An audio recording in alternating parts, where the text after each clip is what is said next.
Nigeria's 2027 general elections are shaping up amid rising public interest and growing political tensions. The ruling All Progressives Congress APC has endorsed President Bola Tinubu for a second term, while opposition parties seek unity and a stronger grassroots organization to challenge his bid. A recent survey found that about 77% of Nigerians intend to vote in 2027, driven by concerns about insecurity, economic hardship, and leadership quality, though fear of violence remains a major barrier to turnout.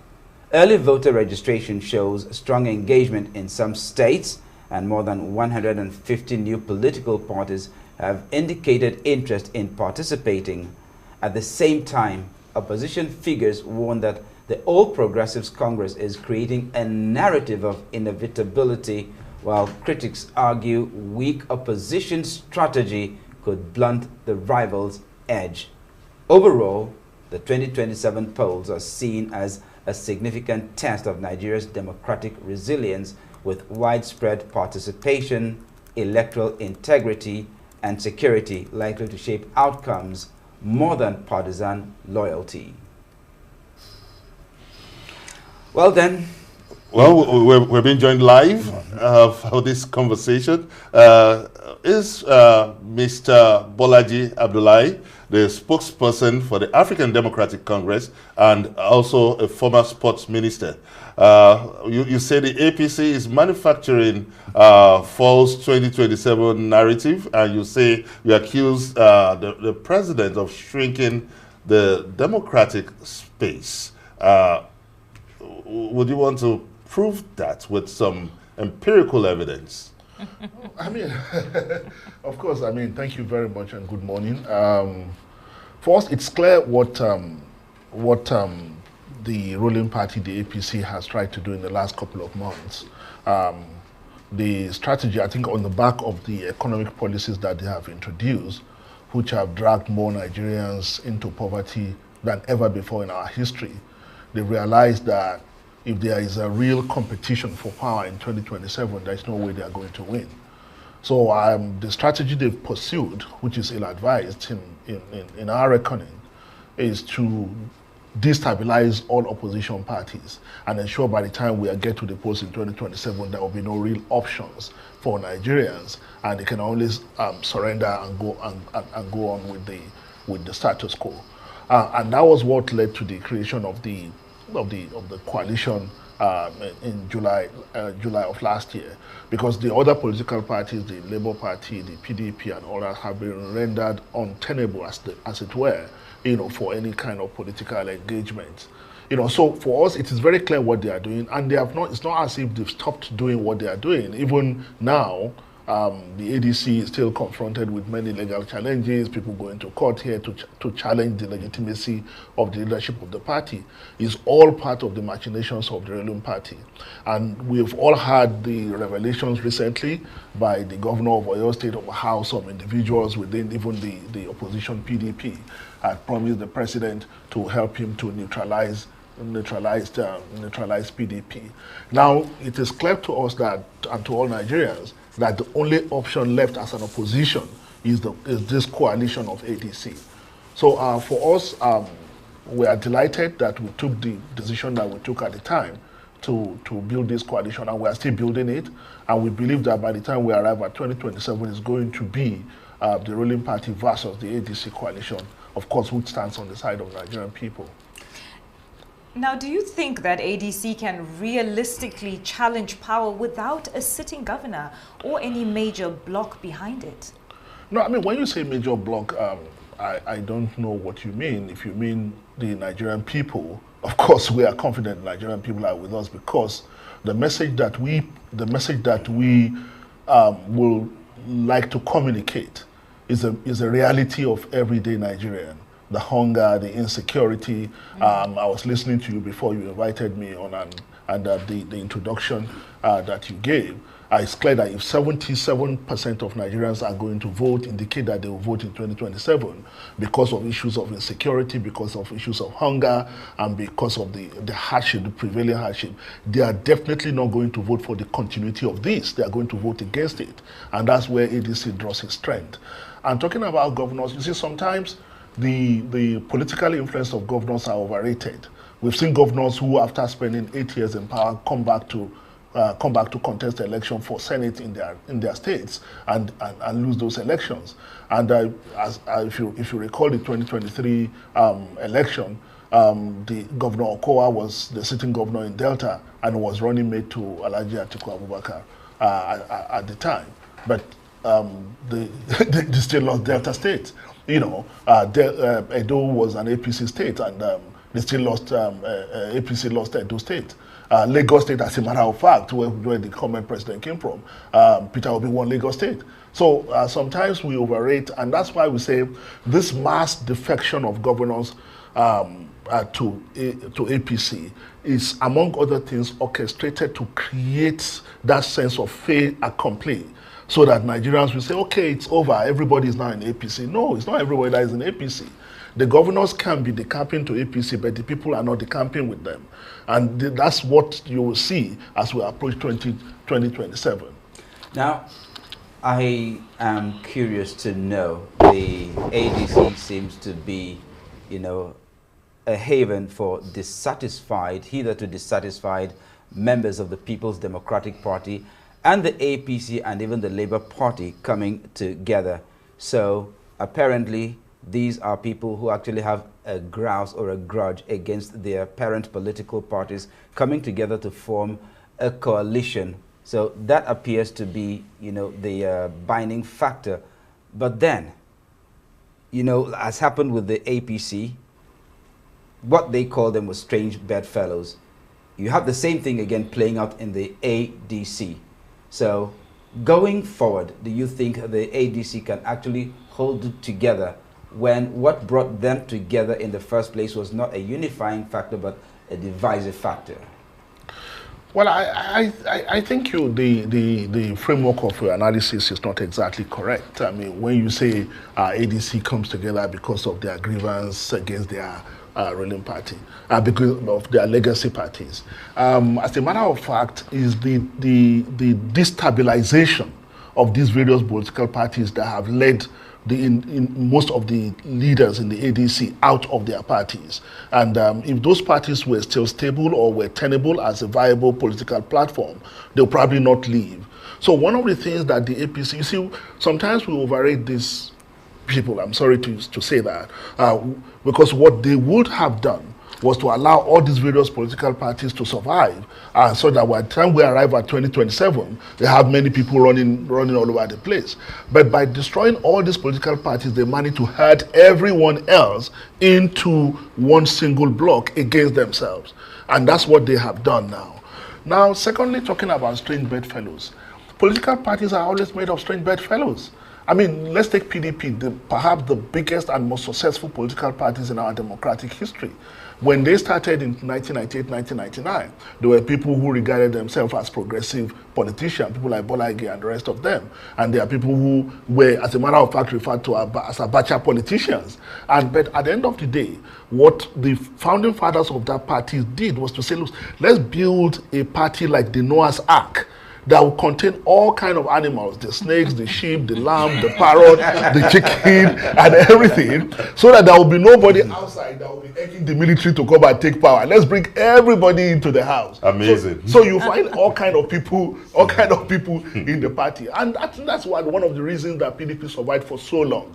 There will be internal issues, there will be tension, but the strength of the political party is the ability to withstand these internal tensions and contestations. Yes, and that's but why we're it's trying easy to talk the talk. Can the ADC actually walk the walk? What will ADC do differently, say, in its first 100 days, if in power? I mean, I cannot begin to tell you that because that would be my personal opinion. I mean, but what is most important for us as ADC, we know what has brought us here, which is to end the suffering of the Nigerian people. The government of APC has had its knees firmly planted on the neck of Nigerians for so long. And there is a limit, there's a point you get to and you say, enough is enough. I mean, I go home, you go home, and we know the suffering in this country. It is almost unprecedented. They tell us that it's inevitable, it's a result of the policies they have introduced to reform the economy, and there is going to be, we are going to enjoy here thereafter. But this is the third year, and there's no government in the world. And instead of letting off to say, look, let's give the people some respite, what have they done? Actually compounded the mystery by adding these forged tax laws on Nigerians. So for us, it's not a question of, it is very clear where ADC stands. How do we relieve the suffering of the people? Now, by the way, do you remember that we are still supposed to be in a state of emergency? It's a joke. Security emergency. Yeah, it's a joke. Can you see anything that indicates that this country in a state of security emergency? Okay, we'll come back to the issue of insecurity. But I just want to put the issues into proper perspective. The ADC is accusing the APC-led government of weaponizing poverty and shrinking democratic space. But when we look at the economic reality, the economic statistics, all the governors confess that now in terms of efficiency in spending, there is increased allocation at state subnational levels now. And we have a president that is also championing local government autonomy. So, and the governors, by their own volition, that's defecting to the All People's Congress, the APC. So, how does this correlate to the allegation coming from the ADC that it's impoverishing the people and weaponizing poverty, shrinking democratic space, when it is by their own free volition? And we've seen empirical evidence of the state governors claiming that they have increased allocation and they now have more money to spend. Thank you very much, but more money to spend on what? To spend on what?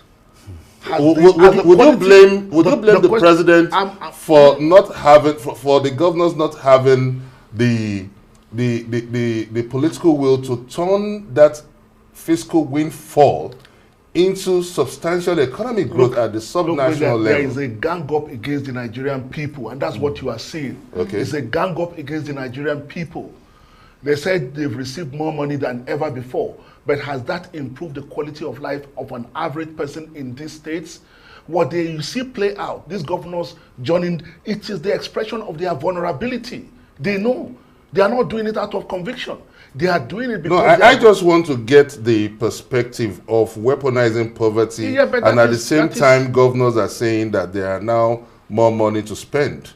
Yeah, but that's the question I ask you. More money to spend on what? Are people still hungry or not?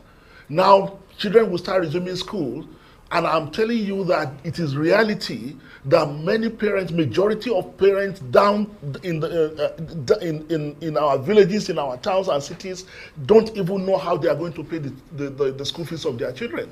You know, many are now resorting to taking children. In other countries, when you say you are giving children homeschooling, it's because they are elite children. Now Nigerians are reverting to homeschooling, hiring lesson teachers for their children because they cannot pay school fees. In a country that since 2000, we have declared basic education as free, compulsory, universal. But parents are paying more for basic education today than at any other time in our history. And they are saying they are receiving more money than ever before. Doing what with this money? Funding their lifestyle, funding their politics, leaving the people behind and joining the ruling party where they will enjoy together. So all these things about, all this ridiculous talk about the economy getting better, but the people know it is the evidence is in their stomach. The people know they are hungry. Do you know how much they sell fertilizers now? Farmers cannot even farm anymore. They import rice because they felt that they could feel the tension. They imported rice and killed local farmers, and they claim the economy is getting better. They keep counting numbers to us, telling us statistics. You know, so all these are just you know, that's why we are confident that we know the responsibility we have undertaken as an opposition political party, that we have a duty to stop this drift And that's what we are going to do. All right. And then it brings us to the issue of internal democracy within the ADC itself. It's in the papers today, and we probably should have touched on that to the one of the presidential hopefuls, former presidential candidate in the People's Democratic Party, Atiku Abubakar, insisting he was not going to step down for anyone. His rhetoric actually sounded a bit combative. You also have a former presidential candidate in the Labour Party in the person of Peter Obi also throwing his hat into the ring. And these are some very heavyweight personalities. So the question on the minds of most Nigerians would be that when you have these kinds of conflicting sentiments, and of course these are the two emergent figures anyway, I'm very sure there'll be more to come. The likes of former governor of Rivers State, Rotimi Amechi, also probably eyeing the top position. So it's the question of internal democracy within the ADC. How are you going to manage some very heavyweight personalities, you know, with very firm and strong presidential ambitions? Well, I mean, for us, we're not bothered about this. You know that thing that you see when boxers come out or wrestlers and they snare at each other, they look at each other and stare at each other and flex muscles. I mean, that's what is going on. These are political gladiators. So it's within their right to say what they are saying. I'm not going to step down. I'm going to contest. By all means, fine. But we as a political party are saying, by all means, we're not asking anybody to step down. I mean, we are insisting on one thing. And what I can assure you, that under the leadership of our national chairman, David Mark, we are going to ensure that the process of determining who will be the flag bearer of the party is credible, is transparent, and it is fair to everyone concerned. We've been saying that consistently from day one. So we're not going to ask anybody, oh, don't contest. Of course, the best case scenario for any political party is to be able to engineer consensus, to say, okay, so that you don't go through bruising primaries. But if we're not able to do that, of course, the most important thing we need to guarantee for us to move forward confidently is to have a transparent and primaries that everyone will see as clearly credible and be able to accept the outcome of the. We are not worried about all this. All this rhetoric, supporters saying, oh, it's either us or nobody else. It's fine. That's why political parties exist. Now, earlier you mentioned a very interesting comment that caught my attention, and we said we would come back to that point. In a previous interview, you've said the government is, quote, making deals with abductors. Are you accusing the state of negotiating with criminals? Because you had spoken about the level of security and insecurity that is currently grappling the nation at the moment. You see, thank you very much. You see, it's a very tricky situation, because for a parent whose child or a husband or a wife whose relation is abducted, it doesn't matter how you get them out. The most important thing for them is get them out. Now, as a government, you have a different consideration. You want to get the people out, you want to protect them. But you also have to think of the long-term implication of what you are doing. Because government doing what government did at that time appeared to us like government was desperate to have a solution. You remember they told us that, oh, the president personally directed the rescue. The president personally directed the rescue of the abducted people. But we didn't see anything directing anything. It's just these people who claim, and the bandits have made videos telling everyone that cared to listen that they took money to release the people that they abducted. It's not us making allegations. They said they were paid to release those victims. And that's why you see what happened in my state, Kwara State, after going to the church in Eruku. They got those people out, and they told us that, oh, they were able to get them out because they told them firmly, if you don't return those people, we are coming after you. Then they quickly handed it to them. I mean, they probably think that we are stupid, right? And that that Nigerians can't see what's going on. And to put a lie to what they are doing, a few days later, another set of bandits went to abduct people. And that's why we said the strategy is not sustainable.